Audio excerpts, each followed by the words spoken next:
बिस्मिल्लाहिर्रहमानिर्रहीम। अस्सलाम वालेकुम नाज़रीन, आप देख रहे हैं न्यूज़ पाकिस्तान नेटवर्क का प्रोग्राम A to Z। मैं हूं आपका मेज़बान सालिक मजीद। आज बात करेंगे साजिद अजीज़ साहब से और शहजाद चुगताई साहब से। दोनों सीनियर सहाफ़ी तजिया निगार हमारे साथ मौजूद हैं और दो तीन अहम इशूज़ हैं जिनको चाहेंगे कि ज़ेर बहस लाया जाए। सिंध में ज़ाहिर है कि सूबाई बजट पेश किया गया है और वफाक के बाद मुख्तलिफ़ सूबों के बजट आने का सिलसिला जारी है और ये सूबे जो बजट पेश कर रहे हैं इससे अवाम की हालत में क्या बेहतरी आएगी, कोई खुशहाली, कोई तरक्की और कोई ज़िंदगी में रिलीफ मिलेगा नहीं मिलेगा, इस पर बात करेंगे। या ये रिवायती किस्म के बजट हैं या इस दफ़ा कहा जा रहा है कि ये इलेक्शन बजट्स हैं और इलेक्शन की तैयारी की जा रही है। उस हवाले से खुशनुमा दावे भी हैं और उसमें बहुत सारे ऐसे वादे भी हैं जिससे अवाम को खुश किया जाता है और कहा जाता है कि आपकी ज़िंदगी में ये बेहतरी आएंगी। तो अमली तौर पे आ सकेंगे या नहीं, इस पर बात करेंगे। इसके साथ साथ निहाल हाशमी साहब का इशू चल रहा है। निहाल हाशमी के बारे में कहा जा रहा है कि अब उन्होंने यू टर्न ले लिया है और चेयरमैन सेनेट को कह दिया है कि मेरा इस्तीफ़ा मंजूर ना किया जाए और जब तक सुप्रीम कोर्ट में केस चल रहा है वो अपने केस का दिफा करना चाहते हैं। इससे पहले इतला थी कि वो उम्रे पे जाना चाहते हैं और उन्हें इजाज़त भी दी गई थी कि उम्रे पे जाना चाहते हैं तब होके आ जाएँ। जबकि निहाल हाशमी अपने हवाले दोस्तों के ज़रिए मुख्तलिफ एविडेंस जमा कर रहे हैं कि जो वाक़या उनके साथ पेश आया जिस पर उनके खिलाफ तौहीन अदालत की कार्रवाई शुरू की गई है और मुकदमा दर्ज हुआ उनके खिलाफ कराची के थाने में। तो ऐसे ही वाक़यात और भी मुख्तलिफ शख्सियात के साथ नथी हैं। मुख्तलिफ़ सियासी जमातों से उनका ताल्लुक़ है या मुख्तलिफ़ अहदों पे वो रहे हैं और उन्होंने अदालत के बारे में जो रिमार्क्स दिए थे तो उनके ख़िलाफ़ कोई कार्रवाई हुई थी या नहीं और उनके ख़िलाफ़ कोई मुकदमा दर्ज हुआ था या नहीं। तो इस तरह की चीज़ें जो जो ये मामला आगे बढ़ेगा तो सामने आ सकती हैं जिससे ये एक पेंडोरा बॉक्स है जो खुलता चला जाएगा। ऐसा लगता है कि इसमें और भी लोग लपेट में आएंगे। ख़ुद मुस्लिम लीग नून और PTI और पीपल्स पार्टी इस इशू पे सियासत कर रहे हैं। आज भी खुर्शीद शाह साहब ने कहा कि हमने तो पहले दिन कहा था ये सारा ड्रामा है और मामले को ठंडा करने के लिए निहाल हाशमी को मैदान में उतारा गया है और अब उसका इस्तीफ़ा मंजूर नहीं हो रहा। तो इससे लगता है कि सब कुछ हुकूमत के ही वहाँ पर ही हुआ है। PTI भी इस तरह की बातें कर रही है। जबकि हुसैन नवाज़ की जो तस्वीर GIT से लीक हुई है उस पर भी शोर मचा हुआ है कि ये किसने तस्वीर खींची, किसने तस्वीर लीक की, किसने इस तस्वीर को वायरल किया और इस पर जो है वो ज़िम्मेदारी का तयन होना चाहिए। GIT का आज अहम इजलास हुआ है जिसमें हुदैबिया पेपर मिल्स के जो कागजात थे रिकॉर्ड है वो जमा हो गया है और कल 7 तारीख को सुप्रीम कोर्ट में दोबारा GIT की जो प्रोग्रेस है उस पर जायज़ा लिया जाएगा और उसके बाद कोई अहम हिदायत सामने आ सकती हैं। इस पर साथ साथ चैम्पियंस ट्रॉफ़ी का सिलसिला जारी है और जो लंदन में हमले हुए उसके 3 मुलज़मान जिनकी शनाख्त ज़ाहिर कर दी गई है उस हवाले से बात हो रही है और चैम्पियंस ट्रॉफ़ी के इंतज़ाम सख्त किए गए हैं। पाकिस्तान इंडिया से एक बुरी तरह मैच हारा है और अब उसका टूर्नामेंट में बाकी 2 मैचेस में अपने आप को बरकरार रखना जो है वो ज़रूरी है कि दोनों मैच जीते, साउथ अफ्रीका से और श्रीलंका से। अब देखते हैं कि क्या सूरत हाल बनती है, इस पर भी बात करेंगे। साजिद अजीज़ साहब, क्या लगता है आपको सिंध का बजट आया है और ये बजट रिवायती बजट है, ये इलेक्शन बजट है या मुसलसल 10वां बजट तैयार करने वाले मुराद अली शाह ने वाकई सिंध के लिए कुछ नई चीज़ें पेश की हैं इस बजट में? मैं समझता हूँ कि इसाक डार की तरह से और दूसरे वो तमाम लोग जो इससे पहले माजी में बजट बनाते रहे हैं, वज़ीर ख़ज़ाना और जो IMF के आए हुए जो IMF के प्लान किए हुए लोग जो कुछ बनाते रहे बजट इससे पहले, वही बजट इन्होंने भी बनाया है। ऐसे उन्होंने भी सीख लिए हैं, वही जगलरी इन्होंने भी सीख ली है। बहुत ही फ़ख्र अंदाज में उन्होंने ये कहा कि जी पहली दफ़ा ओवर $1 ट्रिलियन बजट हमने पेश किया सिंध का और जी इतनी एलोकेशंस की हैं हमने और फ़लाँ जगह पे इतनी ज़्यादा एलोकेशन की है, फ़लाँ जगह 28% और कहीं जगह 25% और कहीं 20% का इजाफ़ा किया। तो इन तमाम चीज़ों से क्या होता है, कुछ भी नहीं। काश के इलेक्शन ओरिएंटेड बजट ही होता, वो भी नहीं कर सके। होता है कि जी इलेक्शन से पहले इंसान अवाम को सब्ज़ बाग दिखाता है, नई नई चीज़ें कि जी हम ये कर देंगे, हम वो कर देंगे और बस आसमान से तारे तोड़ के ले आएंगे। ये तो वो भी नहीं कर सके। ज़बानी तौर पे भी अवाम को सेटिस्फाई नहीं कर पाए। यानी जो वोटर्स को खुश करना होता है वो भी आप समझते हैं वो भी नहीं कर सब्ज़ बाग भी नहीं दिखा वो पाए, भी नहीं दिखा सके। इतना होपलेस। 1000 अरब का बजट पहली दफ़ा सिंध में बना है तो ये 1000 अरब रुपये आएगा कहाँ से और ये खर्च कहाँ होगा? एग्जैक्टली जितने हज़ारों बजट का ये बजट है उतने ही हज़ारों अरब का ये मायूसी है बजट के अंदर आवाम के लिए। और सबसे बड़ा जो इन्होंने जो जुल्म किया है वो 120 गज़ के मकान पे जो टैक्सेशन जो इन्होंने इम्पोज की है, ये इन्होंने बहुत ही गलत काम किया है, इन्होंने बहुत ही जुल्म किया है इन्होंने। ये इससे साफ जाहिर हो रहा है कि ये इनका बड़ा बाइस डिसीजन है। उस पर सीएम का तो और इसको वजाहत में कहना है कि ऐसा कोई काम नहीं किया हमने, नया टैक्स है ही नहीं, हमने तो टैक्स फ्री बजट दिया है। जबकि जो माहिरीन है वो ये कह रहे हैं कि ये 120 गज के वो पोर्शंस जो first floor, second floor, third floor लोगों ने बनाए हुए हैं, किराए पे उठाए हुए हैं, उस पर टैक्सेशन है। गलत है ना, जो भी है। आप सब टैक्सेशन का अगर आपने इस तरह से करना ही है, हाउसिंग के ऊपर आपने टैक्सेशन का ही आगाज़ करना है आपने प्रोविंशियल लेवल पे, तो भाई पहले जो इतने कई कई हज़ार गज के बंगले लेके बैठे हुए हैं जिनके पास एक एक यहाँ जो सिंध से जो वडेरा उठ कर आता है यहाँ पर, वो यहाँ पर कराची में आप ज़रा आप एक लिस्ट बनाइए, सिर्फ उन लोगों की लिस्ट बना लीजिए जो असेंबली में बैठे हुए हैं। एक एक आदमी के 6-6 बंगले हैं। उस तरफ नहीं जा रही गवर्नमेंट, लेकिन उधर नहीं जा जाएंगे तो गरीब के पीछे खुद जाएंगे। अपने ऊपर टैक्स लगाना पड़ेगा इनको। गरीब के ऊपर टैक्स लगाए चले जाओ। नहीं जाएंगे, कहते यही है कि हम अमीरों के ऊपर टैक्स लगा रहे हैं, लेकिन जो है वो इन दी एंड गरीबों को, मतवसत तबके को ही जो है वो निशाना बनाया जाता है। शहजाद चुगताई साहब, बजट में ओवरऑल सिंध के लोगों को क्या ऐसी चीज़ है जो मिलेगी जिससे उनकी ज़िंदगी में बेहतरी आप समझते हैं, कोई रिलीफ मिलेगा उनको महंगाई के इस दौर में या मुश्किलों के दौर में? और कराची को क्या मिला है इस बजट में? कराची, हैदराबाद, अर्बन एरियाज़ के लिए इस हुकूमत ने क्या रखा? देखें, कराची को ना तो पिछले साल कुछ मिला था और ना इस साल कुछ मिला है। और वो जो आप सिंध की बात कर रहे हैं कि सिंध के लोगों को क्या मिला, और ये एक ट्रिलियन का बजट आ गया, 1000 अरब और 47 करोड़ या 43 अरब का बजट आ गया। तो मैं मतलब हम इस बजट पे ना जाएं, बल्कि हम गवर्नमेंट से ये पूछें, मुराद अली शाह ये बताएं, और जो सिंध के जो यानी ये इलेक्शन बजट है, और ये इलेक्शन बजट सिंध के लिए बनाया गया, यानी कि इसमें कराची शामिल नहीं है।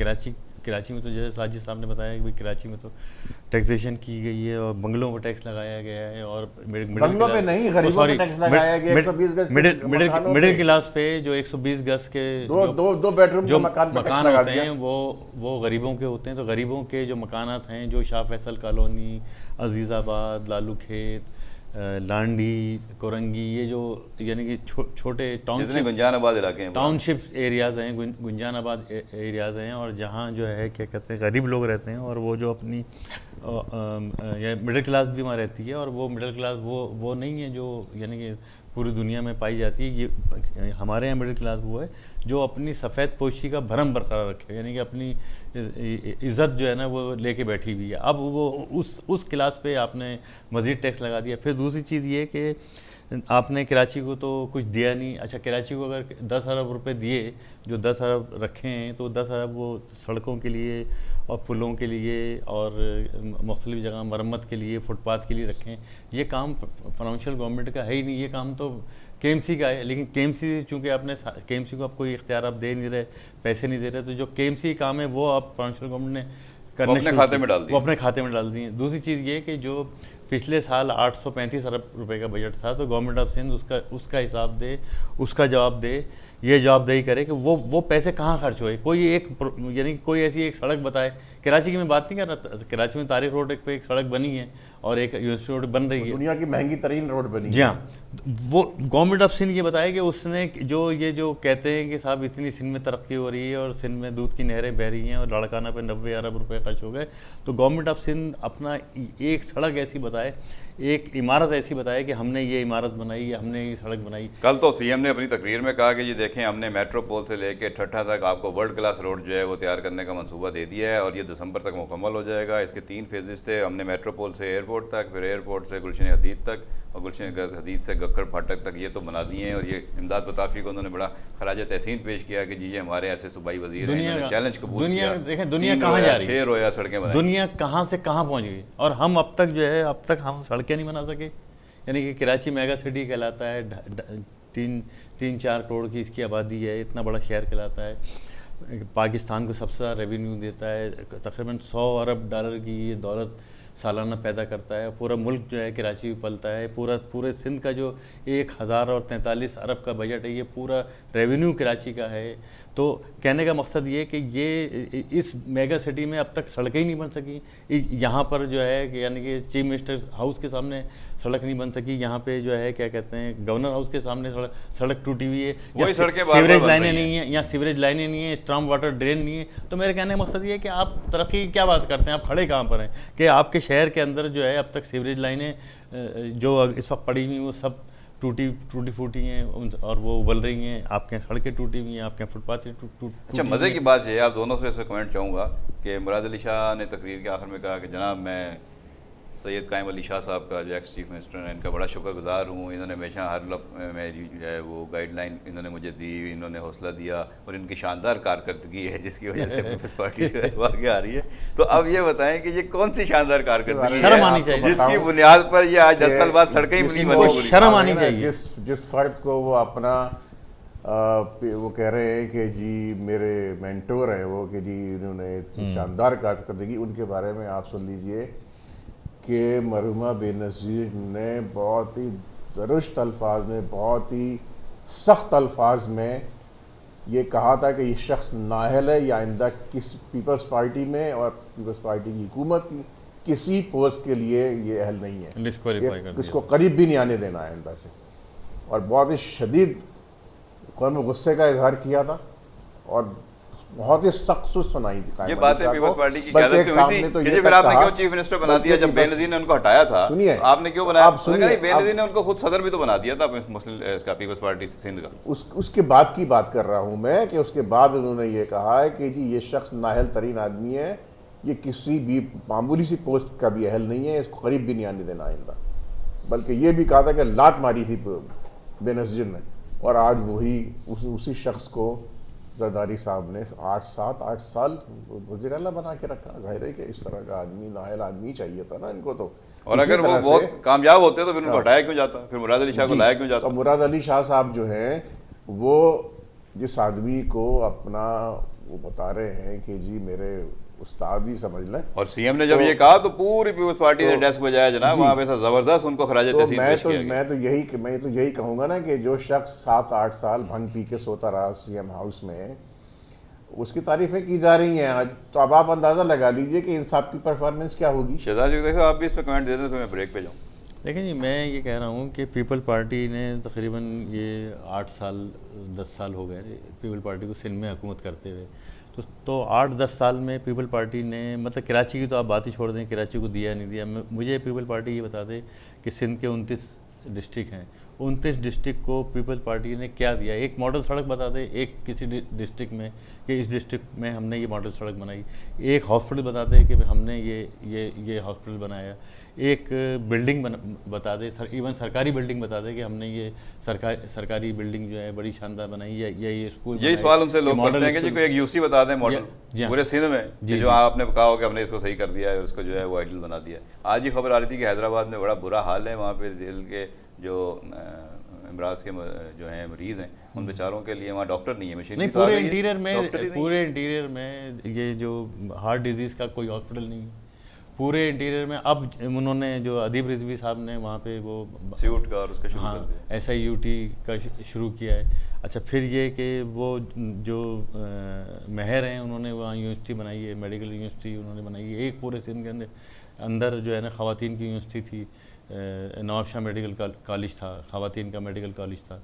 तो ये यानी कि जो अब इलेक्शन में जा रहे हैं और जो इलेक्शन बजट लेके आए हैं वो कम से कम ये अपना 8 सालों का 10 सालों का हिसाब तो दें ना, बताए तो सही ना कि भाई ये हमने किया है। चलें वो हिसाब तो उनसे अवाम ने लेना है, अवाम से वो कहते हैं कि हम बार-बार वोट लेके आते हैं। हज़ारों अरब रुपए कहाँ गए? अवाम बार-बार अगर उन पे एतमाद का इजहार करते हैं तो फिर नहीं, वो तो देखें जब सैलाब आया था, मैं आपसे अर्ज करूँ, जब सैलाब आया था तो कुछ लोग गए वहाँ पे इंटीरियर में, और वो लोग जो है पानी के अंदर खड़े हुए थे और उनके पास खाने के पैसे नहीं थे, और उनके पास जो है ना पहनने के कपड़े नहीं थे, और बच्चे रो रहे थे। तो उन्होंने कहा कि ये क्या कहते हैं, आपका तो बहुत बुरा हाल है, तो आप किसको वोट देते हैं? नहीं, पहले उन्होंने पूछा है कि ये कैसे हुआ। हाँ, उन्होंने कहा सही ये तो पीपल्स पार्टी का MNA था। हाँ, उसने अपनी ज़मीनें बचाने के लिए बंद तोड़ दिया, हमारा सारे गांव सारे डूब गए। नहीं, लेकिन फिर उन्होंने ये भी कहा, उन्होंने कहा वोट किसको दोगे? उन्होंने कहा वोट तो सही पीपल्स पार्टी का। कल जो बजट स्पीच थी उसमें एक जगह वज़ीर आला साहब ने खुद हवाला दिया फ्रैंकलिन रोजवेल्ट का, तो कहा कि उनका मशहूर कौल है, कोई जमहूरियत उस वक्त तक कामयाब नहीं हो सकती जब तक तालीम ना दी जाए और लोग तालीम के बाद अक्लमंदी के साथ अपने इज़हार राय का फ़ैसला ना करें। तो अक्लमंदी, दानिशमंदी बहुत ज़रूरी है जब आप किसी MNA को, किसी MPA को चुनते हैं। और अब इस वक्त जो ईवान है सिंध असम्बली का या कौमी असम्बली का, तो उसमें कितनी अक्लमंदी के साथ लोगों को चुना गया है और कितनी दानिशमंदी के साथ फ़ैसले किए गए हैं, उनके नताइज अभी इन बजट से आया है। जिस तरह बता रहे हैं कि पिछले 10 साल से ये सूरत हाल रही है, तो ये बजट के ऊपर तो बहुत बहस हो सकती है। इस पर आज पोस्ट बजट प्रेस कॉन्फ्रेंस भी हुई है, आने वाले दिनों में इस पर मज़ीद बात करेंगे। अब बात करते हैं निहाल हाशमी साहब के हवाले से, जिनके बारे में कहा जा रहा है कि उन्होंने बड़ा यू टर्न ले लिया है और अब चेयरमैन सेनेट को कह दिया कि मेरा इस्तीफ़ा मंजूर ना किया जाए। तो इस पर तबसरे हो रहे हैं और पीपल्स पार्टी कह रही है कि हमने तो पहले दिन ही कहा था। खुर्शीद शाह साहब कहते हैं कि ये तो ड्रामेबाजी थी और उस मामले को ठंडा करने के लिए निहाल को इस्तेमाल किया गया। पहले भी इस तरह के बकरे पेश किए जाते रहे, अब भी एक बकरा पेश किया गया। उस पर राना सनाउल्लाह का जवाब आया कि बकरा तो कुर्बानी के लिए हाजिर था, कुर्बानी कबूल नहीं की गई। जब कबूल नहीं की गई, सुप्रीम कोर्ट बुला लिया, फिर मुकदमा दर्ज कर लिया, तो बकरा भाग गया। अब अगर बकरा भाग गया तो भाई हम क्या कर सकते हैं। और उस पर जो है वासिफ करमानी साहब कह रहे हैं कि नहीं, ऐसा लगता है कि निहाल हाशमी साहब को हमारी किसी मुखालिफ जमात ने गोद ले लिया है। इस पर बात करते हैं कि क्या सूरत हाल है। साहिब साहब कि हुआ क्या था निहाल हाशमी को, और फिर ये अब जो मामला इस वक्त है, अब तो वो बड़े दबंग अंदाज में कह रहे हैं कि मैं अपने दोस्तों से और सारी चीज़ों से एविडेंस जमा कर रहा हूँ, मैं बताऊँगा कि किस किस ने अदालत के साथ क्या क्या रवैया अख्तियार किया था और उनके बारे में क्या एक्शन लिया गया या मुकदमा दर्ज किया गया, नहीं किया गया, और मेरे साथ ज्यादती हो गई है, मुझे सुने बगैर ये मेरे खिलाफ जो है वो केस तैयार कर लिया गया। तो आपको क्या लगता है आने वाले दिनों में निहाल हाशमी सुरखरू होंगे, निहाल हाशमी को सज़ा मिलेगी, निहाल हाशमी एक इबरतनाक मिसाल बनेंगे, या निहाल हाशमी पाकिस्तान की इस रिवायती सियासत में जो है वो फिर आगे निकल आएंगे? निहाल हाशमी के सब्जेक्ट पे आने से पहले मैं आपसे इजाज़त लेके, जो अभी आपने मुराद अली शाह साहब को जो कोट किया कि जी रोज़वेल्ट का उन्होंने जो एक मुक़ाबला बयान किया एजुकेशन के ऊपर, एलोकेशन का के बजट बताते हुए बहुत फ़खरिया अंदाज में, तो अगर आप 7-8 साल के सिर्फ एक लाइन का मैं आप तज्ज़िया करूँगा जिससे आप कौम खुद अंदाज़ा लगा लेगी कि इनकी परफॉर्मेंस क्या थी। 8-9 साल में इन्होंने, इनके जितने भी तालीमी वज़ीर आए, एजुकेशन मिनिस्टर पीर मज़हर उल हक तो खैर बहुत ही क्लासिकल में एग्जाम्पल थे करप्शन की, तो इनके 90% जो सर्कुलर, नोटिफिकेशन, ऑर्डर्स, इंस्ट्रक्शंस जितने भी इन्होंने जारी की हैं, आप उठा के देख लीजिए सेक्रेटरीट में जाके इनका रिकॉर्ड, 90% इनके जो इनके दस्तखत से जो चीज़ें जारी हुई हैं वो छुट्टियों की थी। फला दिन छुट्टी होगी, फला दिन छुट्टी होगी, फला दिन छुट्टी, फला चीज़ की छुट्टी, फला की छुट्टी, फला की छुट्टी, ये टोटल इनका रिकॉर्ड है। और दूसरे साइड पर अगर आप जाएं तो इनके दौर में घोस्ट स्कूलों की तादाद में बेतहाशा इजाफा हुआ और बेतहाशा स्कूल तोड़े गए, लैंड माफिया ने कब्जा किया। तो ये टोटल इनकी कारकर्दगी ये एजुकेशन सेक्टर में, लिहाजा अब मजीद कुछ कहने की जरूरत नहीं है। एक बात बताना चाहूँगा कि ये जो यानी वज़ीर आला साहब बड़े फ़ख्र से और सर बुलंद करके ये ऐलान कर रहे हैं कि हमने तालीम का बजट इतना बढ़ा दिया और हेल्थ का बजट इतना बढ़ा दिया, तो मैं आपसे ये अर्ज़ करूँगा कि ये सारा इस्टेब्लिशमेंट का बजट है। ये सारा बजट जो है तनख्वाहों का है, स्कूलों का है, स्कूलों के जो इंतज़ामी अखराजात हैं उनका है, हॉस्पिटल इंतज़ामी अखराजात का है, और इन्होंने जो ये असातिज़ा की नाअहल असातिज़ा सिफारशी जिनका तालीम से कोई ताल्लुक़ नहीं, सिर्फ ये कि वो कोटे भर्ती किए गए हैं MPS के, उन असातिज़ा की तनख्वाहों का बिल है। ये सारा बजट तनख्वाहों का बजट है। तकरीबन 200 अरब रुपए जो है ना महकमा तालीम का तनख्वाहों का बिल। चलें, आपका भी पॉइंट आ गया। अब आ जाए निहाल हाशमी। निहाल हाशमी साहब का जो थोड़ा सा, ज़्यादा नहीं मैं कहूँगा, थोड़ा सा मामला टर्न हुआ है कि जी वो उन्होंने पहले जो आउटबर्स्ट था उनका, वो तो शाह से ज़्यादा शाह की वफ़ादारी थी ना, शाह के लिए बहुत उन्होंने बहुत आगे चले गए थे, उन्होंने सारी हदें फलांग दी थी। अब वो थोड़ा सा वो कर रहे हैं, थोड़ा सा ट्रैक चेंज कर रहे हैं, और अब वो अभी तो सबसे पहले तो उन्होंने अपने दिफा में एक बयान दिया कि जी मैंने जो ये कहा तो यूँ नहीं कहा और वो कहा तो वो नहीं कहा। तो उसमें ये कहा जी मैं पहला आदमी नहीं हूँ कि जिसने जजेस को या किसी को कोई धमकी दी है या मैंने कोई ऐसी बात की है। पहले मेरे बयान को बहुत ज़्यादा ट्विस्ट किया गया है, मीडिया ने मेरे बयान को बहुत ज़्यादा बढ़ा चढ़ा के पेश किया है, ट्विस्ट किया है, यूँ किया वो किया। अब वो वजाहत पे उतर आए। बात यह है कि अब वो पेश कर रहे हैं मिसालें दूसरे लोगों की कि जी इमरान खान ने भी कितनी दफ़ा जजेस को धमकियां दी हैं, कितने लोगों ने धमकियां दी, फलां ने धमकी दी, फलां ने धमकी दी। लेकिन इन सब बातों से क्या उनका अपना जो इक़दाम है, जो जुर्म है, वो क्या खत्म हो जाएगा? जी नहीं, देखे ना, वो ये इस तरह की वहाँ जाएंगे, कोर्ट में बहस चलेगी, अगर कोर्ट में उनको अपने केस की पैरवी की इजाज़त दे दी गई तो उनको ज़ाहिर के दे दी जाएगी, क्यों नहीं दी जाएगी, वो उनका आईनी हक़ है। तो अगर वो वहाँ जाते हैं कोर्ट में और वो इस तरह की चीज़ें लेकर आते हैं, जैसे कि धमकी दी है, आई हुई धमकी है एक तरह की कि जी मैं पूरा रिकॉर्ड निकाल के लाऊंगा, एक नया पंडोरा बॉक्स, जी एक नया पंडोरा बॉक्स खुलेगा और एक पूरी हिस्ट्री निकाल के लाऊंगा कि किस किस आदमी ने डायरेक्ट जजेस का नाम ले लेके धमकियां दी हैं, और फिर मुस्लिम लीग इनकी ही पार्टी के लोगों ने दी है, इनकी पार्टी ने दी है, और मुस्लिम लीग सारी गालियां इनकी पार्टी ने दी। जनाब वजीर आजम साहब जो बैठे हुए हैं वजीर आजम की सीट पर, बहुत तमतराक के साथ वो बताएं कि क्या उन्होंने हमला नहीं किया था, सुप्रीम कोर्ट पे हमला इमारत पे हमला किया था, और चीफ जस्टिस साहब को अपने सीट से, अपने चैम्बर से निकल के जाना पड़ा था।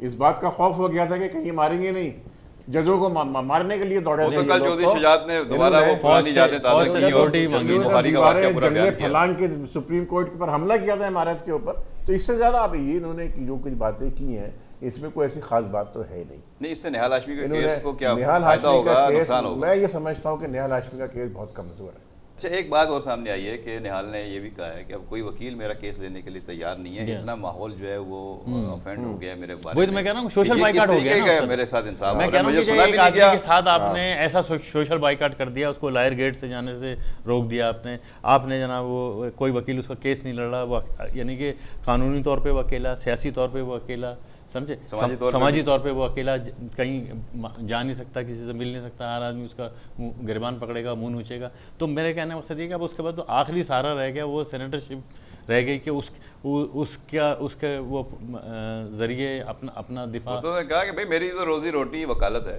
मैं तो इसी से रोजी रोटी बच्चों की कमाता हूँ और मैंने किसी को धमकी नहीं दी। उन्होंने कहा मैं वुजू में हूँ, रोजे में हूँ, मैंने किसी इदारे को धमकी नहीं दी। अब आप इस हद तक बातें की, इदारे का भी नाम नहीं लिया, जाहिर है कि अब उसको सुनना तो पड़ेगा, बजाय भले आप उसको सजा सुना दें बाद में, जो भी उसके ऊपर जराइम उसके जो फेस करें, लेकिन पहले उसको सुनेंगे तो नहीं, उसको सजा देखें, उसको कोर्ट सजा सुना ही नहीं सकता, और अगर सुनाई तो ये बहुत ही यानी कि एक गलत रिवायत और एक गलत तासुर। ये तो फिर आप सुने, आप तजावुज कर रहे हैं। नहीं, तजावुज मैं नहीं कर रहा, मैं तजावुज नहीं कर रहा, कोर्ट अपना फैसला करेगी ना, कोर्ट बुलाए ना, नहीं हम नहीं, साद रफीक को बुलाए ना कोर्ट, भाई देखे ना, ये फिर बिला इम्तियाज आप वो सोमोटो ले ना, बिला एक बात है, जब कोई आदमी डिस्क्रिमिनेशन क्यों कर रहे हैं, एक आदमी को, उसको एक आदमी रोकता है, वो पुलिस वाला उसको चालान करता है, कहते हैं वो भी पकड़े गए, आदमी और भी गए, वो भी पकड़े गए, उनकी वीडियो मौजूद है। देखें निहाल हाशमी की वीडियो मौजूद है, उनकी वीडियो रोज चैनलों में चलती है। मुनव्वर हसन साहब का केस आपके सामने है कि मुनव्वर हसन साहब ने बीइंग अमीर जमात इस्लामी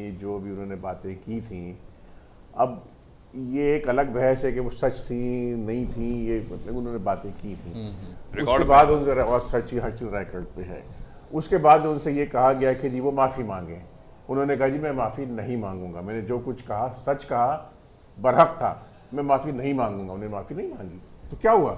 वो मामला अपनी जगह है, अब लोगों ने भुला दिया या वो ठंडा में चला गया। लेकिन महमूद अचकज़ई ने तो ये तक कह दिया कि जो आदमी, जो पठान बेगैरत होगा, उसको कहेगा नहीं, पठान के बारे में ये कहा कि जो पठान पाकिस्तान को ये कहेगा कि जी पाकिस्तान जिंदाबाद, वो बेगैरत है, हम अफगान हैं और हम आप सामने हमेशा अफगान रहेंगे। नहीं, वो हमारी सारी हम सबाक के साथ पूरी बात समझनी चाहिए। वैसे डायरेक्ट किसी जुमले को उठा लेंगे तो बात समझ में नहीं आएगी। सबाक में बात हो रही थी कि अफगानिस्तान के हवाले से क्या है, अफगान की तारीफ क्या है और अफगानिस्तानियों की तारीफ क्या है। अफगान एक अलग हैं जो पूरे इलाके के अंदर मुख्तलिफ मुल्कों के अंदर रह रहे हैं, वो अफगान हैं, और वो पाकिस्तान अगर बन गए यहाँ पे तो वो पाकिस्तानी हो गए हैं और वहाँ रहने वाले अफगानिस्तानी हो गए। लेकिन अफगान की तारीफ अलग है, सारी बातें वो मसाइल। लेकिन ये अफराद ऐसे भी आपकी तारीख में मौजूद हैं जिन्होंने पाकिस्तान के खिलाफ गुरीला जंग में हिस्सा लिया। अब मामला अदालत में आपके सामने है, बारे में अदालत में ही इसे चलना चाहिए, और अगर एक केस को उठाते हैं तो बाकी केसों में भी फिर जो है वो अगर वो कहते हैं कि जी ये सवाल बनते हैं तो उनके भी जवाब आने चाहिए। साजिद अजीज साहब, देख रहे हैं आप पाकिस्तान क्रिकेट बोर्ड की सूरत हाल, पाकिस्तान क्रिकेट टीम की सूरत हाल। जब टीम हारती है तो फिर सिर्फ कप्तान और खिलाड़ी पॉइंट आउट नहीं होते, फिर बात चलती है और वो क्रिकेट बोर्ड के चेयरमैन तक चली जाती है और कहा जाता है कि ये चेयरमैन गलत है, ये सिलेक्शन कमेटी गलत है, यहाँ पे मनपसंद फैसले किए जाते हैं, यहाँ पे मेरिट नहीं है। तो या तो शुरू से ही तय कर लिया जाए कि जो टीम गई है ये गलत गई है और इसके हारने के ज़िम्मेदार जो हैं वो बोर्ड होगा, और जो या तो फिर ये तय कर लिया जाए कि जो टीम गई है अब इन खिलाड़ियों ने परफॉर्म करना है, ग्राउंड के अंदर तो इन्होंने खेलना है, बैट बॉल इनके हाथ में होना है, ना वो किसी चेयरमैन के हाथ में होना है, ना किसी सिलेक्टर के हाथ में होना है। तो हम कुछ जज्बाती हो जाते हैं या चीज़ों को सही तरीके से एनालाइज नहीं कर पाते, प्रॉब्लम क्या है? नहीं, बात जज्बातियत की नहीं है। देखिए, जो आदमी मैनेज करता है, जो तमाम चीज़ों का सब जो टॉप लेवल पे जो जिम्मेदार होता है, आप कप्तान को जैसी टीम देंगे वो तो वही टीम फील्ड में उतारेगा ना। आप मैनेजर जैसा मैनेजर रखेंगे टीम का, आप जिसको कप्तान बनाएंगे, जिसको मैनेजर बनाएंगे, जो प्लेयर्स आप उसको देंगे सेलेक्ट करके, तो उसके उस तमाम की जिम्मेदारी जो है किसी एक पर आप नहीं डाल सकते। कप्तान पे नहीं डाल सकते, या मैनेजर पे नहीं डाल सकते, कोच पे नहीं डाल सकते। उसकी ओवरऑल जिम्मेदारी जो है, कलेक्टिव जिम्मेदारी जो है, वो सरबराह के ऊपर जाएगी जो बोर्ड को चला रहा है, सारे अफेयर्स को देख रहा है, कि वो देख रहा है कि कहाँ कहाँ क्या क्या मिसहैप्स हो रहे हैं, कहाँ कहाँ पर प्रॉब्लम्स आ रहे हैं, कहाँ पर गलत सिलेक्शन हुआ है, कहाँ पे गलत आदमी को डाल दिया गया है, बैटिंग लाइन आपकी सही नहीं है, बॉलिंग लाइन में भी कुछ नहीं है, कचरा भरा हुआ है आपने टीम के अंदर। तो ये उसको अंधा तो नहीं है ना, देख रहा है ना सारी चीज़ें, तो जिम्मेदारी तो उसके ऊपर ही आएगी ना। तो सबसे पहले तो उसको रिज़ाइन करना चाहिए, जो कि वो कभी भी नहीं करेगा। एक जगह से तो पहले ही निकाला जा चुका है वो जियो से अपने। नहीं, अभी तो वो बना ही नहीं है ना, अभी तो बात हो रही है शहरयार खान साहब जो चेयरमैन है। तो नहीं, मैं तो उसकी बात कर रहा हूँ, नाम की बात कर रहे हैं, मैं तो नजम सेठी की बात कर रहा हूँ। नजम सेठी, वो तो कहाँ से निकाला गया? जियो से निकाला जियो से निकाला कहीं से भी नहीं निकाले गए, मैं अभी तो मतलब बात कर रहा हूँ, बात इत्तला चलती हैं। देखिए, सरफराज ने जब पहला डिसीजन ये लिया टॉस जीत के कि बैटिंग मुखालिफ टीम को दे दी, इस तरह के बोल्ड डिसीजन जो होते हैं, ये सरफराज जैसे लल्लू टाइप के जो कप्तान है ये नहीं करते, ये इनके बस का नहीं है इस तरह के फैसले करना। नहीं, सरफराज को तो इस तरह के फैसले करना है और आपको नहीं, इस तरह का फैसला सिर्फ वही कप्तान कर सकता है जो कि जिसको अपनी टीम के ऊपर पूरा भरोसा हो, जो डेयरिंग हो, जिसको अपने ऊपर जिसका ट्रैक रिकॉर्ड हो पहले से। इमरान खान जैसा आदमी ये फैसला करने में हक बजानी में वो कर सकता है, क्योंकि उसको पता है कि कोई कुछ नहीं परफॉर्म करेगा, मैं अकेला ही अपनी फास्ट बॉलिंग से अपने खुद बैटिंग भी परफॉर्म करूंगा और बैटिंग भी करके दिखाऊंगा, अपनी परफॉर्मेंस ये होता है इस तरह से। इसी तरह बाकी टीमों के अंदर भी ऐसी मिसालें मौजूद हैं जिनके अंदर जहां बहुत बड़े मंझे हुए कप्तान थे। वेस्ट इंडीज़ में इस तरह के बहुत कई कप्तान ऐसे थे, रिचर्ड समेत कई कप्तान ऐसे थे जिन्होंने इस तरह के बोल्ड डिसीजन लिए और लेते थे वो, क्योंकि उनको पता था कि पीछे मेरी जो लाइनअप है, मेरे पास बॉलिंग अटैक भी है और बैटिंग लाइन भी पूरी स्टैब्लिश बैटिंग लाइन है, बेहतरीन बैटिंग मेरे पास, मुझे कोई परवाह नहीं है। आप टॉस जीत के दूसरे को बैटिंग दे रहे हैं, सबसे लेकिन ये तो उस वक्त देखें आम मुबसरीन जो माहिरीन थे टीवी पे, जितने भी चैनल्स पे, वो ये कह रहे थे कि जो भी टीम टॉस जीतेगी वो इस माहौल में पहले फील्डिंग करेगी और बॉलर्स को एडवांटेज मिलेगा। बाद में ये फ्लैट ट्रैक है, इस पर रन्स चेस करने बहुत आसान है और हो सकता है कि बारिश इसको डिस्टर्ब कर दे, तो इसलिए पहले जो टीम खेल जाएगी तो उसका जो रिकॉर्ड रन्स होंगे वो सामने आ जाएंगे दूसरी टीम के, इसलिए उस लिहाज से तो ठीक था। लेकिन टॉस जीतने के बाद, फैसला करने के बाद जो फैसले बॉलिंग में करने थे चेंजेस के, वो नहीं किए। आपने मेरी वही बात कर दी ना, मैं जो बात कर रहा हूँ आपने भी उन्हीं लाइंस पर बात की ना, कि ये उसी सूरत में होता है कि जब आपको पूरा भरोसा हो कि आपकी बैटिंग लाइन बहुत अच्छी और बहुत स्ट्रांग बैटिंग लाइन आपके पास पीछे मौजूद है और बॉलिंग अटैक आपका जो है बहुत परफेक्ट है, बहुत अच्छा है, आपके पास दोनों ही चीज़ें नहीं थी। तो ऐसी सूरत में आपने ये फैसला किया, गलत किया फैसला, आपके पास है कुछ भी नहीं पीछे, हाथ में कुछ भी नहीं है आपके, और आप इस तरह के बोल्ड फैसला कर रहे हैं। ओवर कॉन्फिडेंस नंबर 1, देखा ना।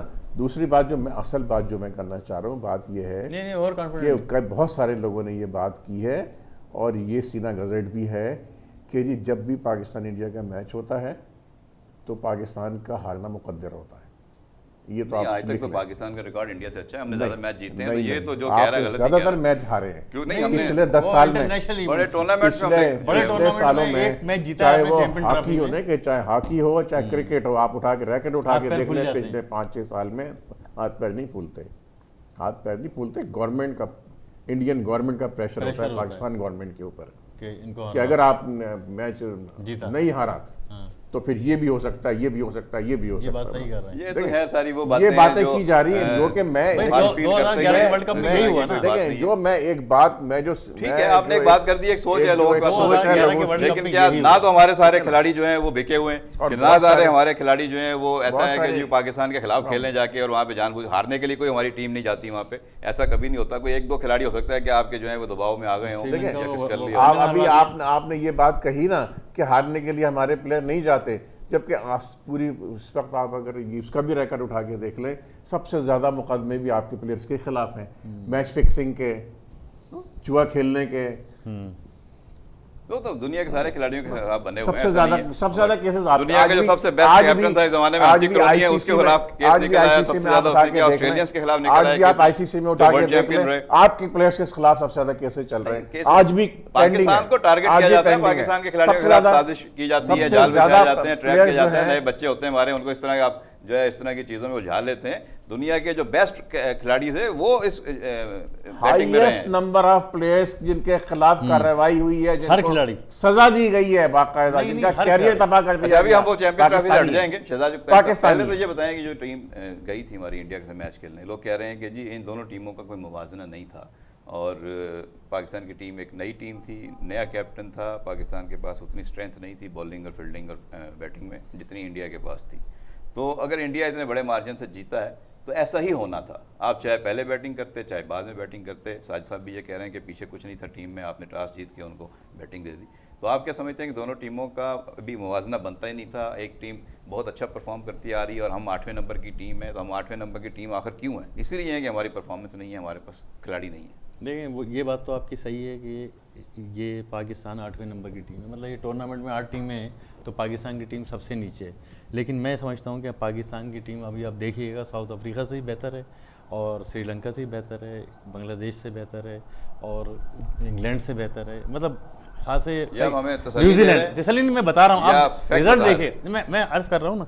अच्छा, अब भारत की टीम ठीक है, मैं मानता हूँ कि भारत की टीम अच्छी है, लेकिन भारत की टीम सिर्फ एक शोबे में बैटिंग के शोबे में भारत की टीम बहुत आगे है, बहुत अच्छी है, उनका बड़ा टैलेंट है। अच्छा, टैलेंट की आपके पास भी कोई कमी नहीं। बॉलिंग लाइनअप भी अच्छा है उनका, ऐसी बात नहीं। अच्छा, आपसे बेहतर है, बॉलिंग आपसे बहुत बेहतर है। बॉलिंग लाइनअप के बारे में मैं ज़ाहिर है कि मैंने इतना इंडिया को देखता नहीं हूँ तो मुझे नहीं पता। लेकिन ये कि हमारे जो अब गलतियाँ हमसे क्या हुई, इन्होंने कहा कि भाई आपने जुनैद खान को क्यों नहीं लिया। जुनैद खान विराट कोहली को जुनैद खान ने 3 दफ़ा उसको आउट किया है 22 रन में, यानी 3 दफ़ा आउट किया, उसने सिर्फ 22 रन बनाए जुनैद खान के सामने, ठीक है ना। अच्छा, अब वहाब रियाज तो एक मैच की कारकर्दगी पे सारी ज़िंदगी क्रिकेट खेला है। वो ऑस्ट्रेलिया का एक मैच था वर्ल्ड कप का, शेन वॉटसन को जो उन्होंने उसमें उसने कोई कारनामा नहीं अंजाम दिया था, सिर्फ अच्छी बॉलिंग कराई थी, फास्ट बॉलिंग कराई थी और उनको बहुत परेशान किया था। उस कारकर्दगी पे वहाब रियाज आपके गले लग गया और अब तक क्रिकेट खेल रहा है। इस मैच में 87 रन हमेशा, यानी कि वहाब रियाज का ये भी रिकॉर्ड है कि 100 से ज़्यादा भी रन दे चुके हैं, यानी सबसे ज़्यादा रन देने वाले खिलाड़ियों में वहाब रियाज दुनिया में दूसरे नंबर पर है। अच्छा, अब आपने यानी कि एक तो वहाब रियाज को गलत लिया, जुनैद खान को लेना चाहिए था। फिर ये कि ये लड़का जो था अब्बास, इसको आपको लेना, अब उसको रिप्लेसमेंट में अब्बास को लिया है ना आपने वहाब रियाज के। तो ये जो लड़का था, अच्छा वहाब रियाज को तो इंडियन पहले ही बड़ी मार लगा चुके हैं 2011 के वर्ल्ड कप में, जो कि ये सही कह रहे हैं, वो फिक्स वर्ल्ड कप था और वो इंडिया की गवर्नमेंट ने धांधली गुंडागर्दी बदमाशी के जरिए पाकिस्तान से कहा था कि ये मैच आप हारें। और हमारा जो कप्तान था बाबा टुक उसका नाम पड़ा मिसबाह हक का, वो मैच मिसबाह हक ने इंश्योर किया था, खड़े होकर हरवाया था। और फिर ये बात हो रही थी कि मिसबाह हक ख़त्म हो गया और ये हो गया, फिर मिसबाह हक ने जाके शारजा में फास्टेस्ट टेस्ट सेंचुरी बना दी, यानी कि अपनी खुद बात को कंट्राडिक्ट कर दिया। तो कहने का मकसद ये है कि अच्छा, फिर 2011 के वर्ल्ड कप में श्रीलंका को भी ये हुक्म दिया गया था कि भाई ये फाइनल जो है आपको हारना है, तो उन्होंने जो अपने टॉप खिलाड़ी जो थे, टॉप परफॉर्मर जो थे, मैथ्यूज समेत जो अब कप्तान है श्रीलंका के, उन तीनों खिलाड़ियों को उन्होंने 4 खिलाड़ी उन्होंने ड्रॉप कर दिए टीम से। तो मतलब ये कि तरीक़े यही होते हैं और इंडिया का बड़ा प्रेशर होता है और इंडिया से अब यानी कि ये साउथ एशिया में तो कोई मुल्क जीतने का तसव्वुर नहीं कर सकता बड़े टूर्नामेंट में, ना बांग्लादेश, ना अफगानिस्तान भी अब आ गया है, ना पाकिस्तान और ना क्या कहते हैं ये श्रीलंका।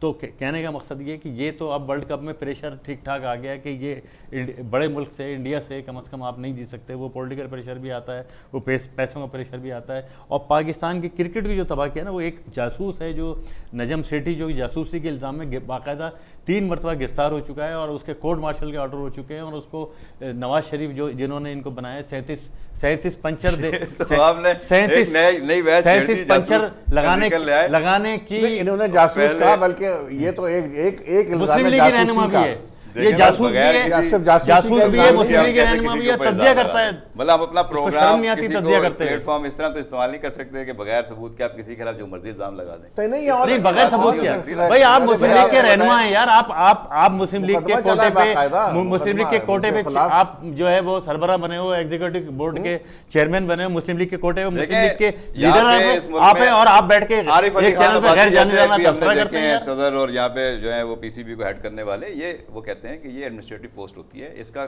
सिलेक्शन से भाई एडमिनिस्ट्रेटिव पोस्ट है ना।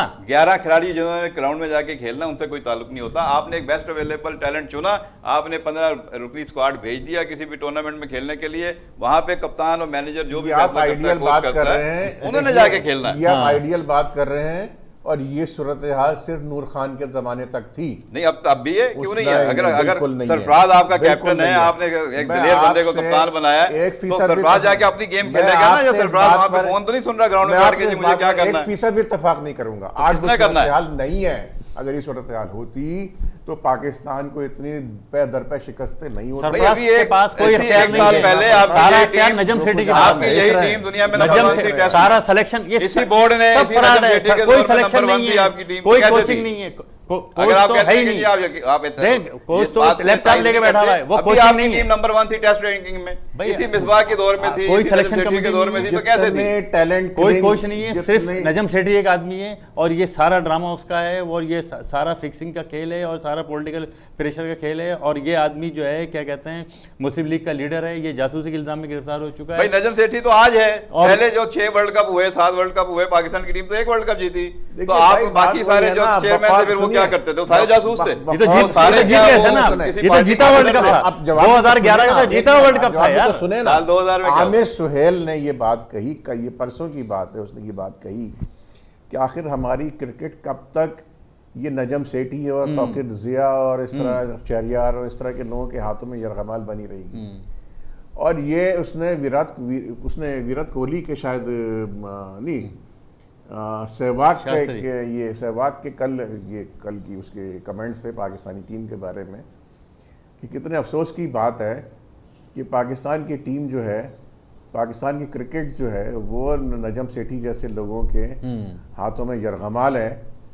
इतनी अच्छी टीम, इतने अच्छे प्लेयर, लेकिन रिज़ल्ट कितना ख़राब आ रहा है। ये सिर्फ इस वजह से है कि पाकिस्तान की टीम जो है गैर नॉन प्रोफेशनल लोगों के हाथों में है।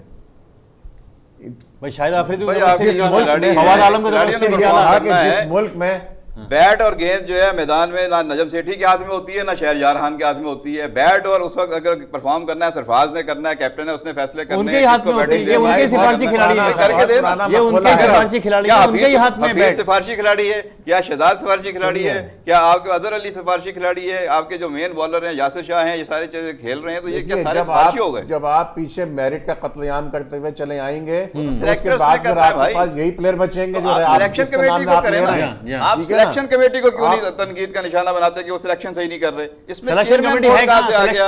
इसमें कौन सा आ गया? सिलेक्शन कमेटी भाई आप इंतजामुल्लाह का सेलेक्टर है, करके भेज रहे हैं। अगर आपके सिलेक्शन का और कोच का झगड़ा है, नहीं आप सिलेक्शन कमेटी में बैठाएं, अगर वो कह जाएं कि ये टीम हमने नहीं बनाई थी।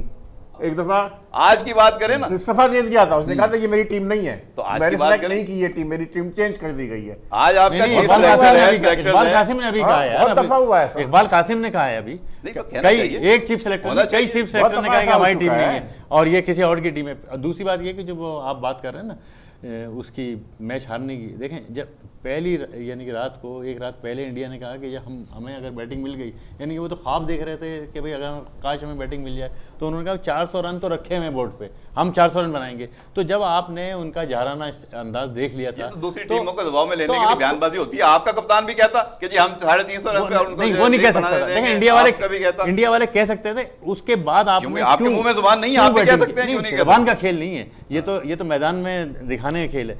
जब आप टॉस भी जीत तो गए, जब वो फिर क्या प्रॉब्लम? तो प्रॉब्लम ये थी कि आप खुद बैटिंग करते, आप ठीक है 350 नहीं तो आप 250, 290, 280 रन बनाते। उसके बाद इंडिया सेकंड, देखें सेकंड बैटिंग में प्रेशर आता है, चाहे अब वहाँ पे हालांकि तो ये किसने फैसला करना था कि टॉस जीत के हमने बैटिंग करनी? ये जो पवेलियन कैप्टन ने करना था ना। टीम मैनेजमेंट जो कैप्टन वहाँ टॉस जीत करके आ रहा है। ये हमारे हेड कोच साहब, हेड कोच वहां पे खड़ा होता है टॉस जी हाँ, जीत के, जी वहां हाँ। पे कैप्टन खड़ा होता है, तो हिदायत- कैप्टन डमी है। हिदायत कैप्टन डमी है। हाँ ऐसे ही लग रहा है। कैप्टन को क्यों बनाया फिर? डमी लग रहा है तो ना फिर किसी कप्तान। और को बना दे, फिर सरफराज को बनाने की देखिए क्या ये जरूरत बात वो भी तो डमी तय होगा। है, ये बात तो तय है कि सरफराज जो है वो इतना है? कैपेबल चलें, अब नहीं यहाँ है। पे प्रोग्राम का वक्त खत्म हुआ चाहता है, बहस अभी लंबी चलेगी, आइंदा प्रोग्राम में इंशाल्लाह फिर मौका मिलेगा। दुआ करें अगले मैच में पाकिस्तान टीम जो है वो up to the mark performance के मुताबिक जो है वो खेले, पाकिस्तान को जिता के दे। सबकी ख्वाहिश यही है, सबकी दुआएं भी पाकिस्तान टीम के साथ हैं। अल्लाह करे पाकिस्तान साउथ अफ्रीका और श्रीलंका के खिलाफ मैच जीते और टूर्नामेंट में सेमीफाइनल और फाइनल के मरहले की तरफ पेशकदमी करे। आइंदा प्रोग्राम तक अपने मेज़बान सालिक मजीद को इजाज़त दीजिए। प्रोग्राम A to Z की पूरी टीम के साथ अल्लाह ने के बाद।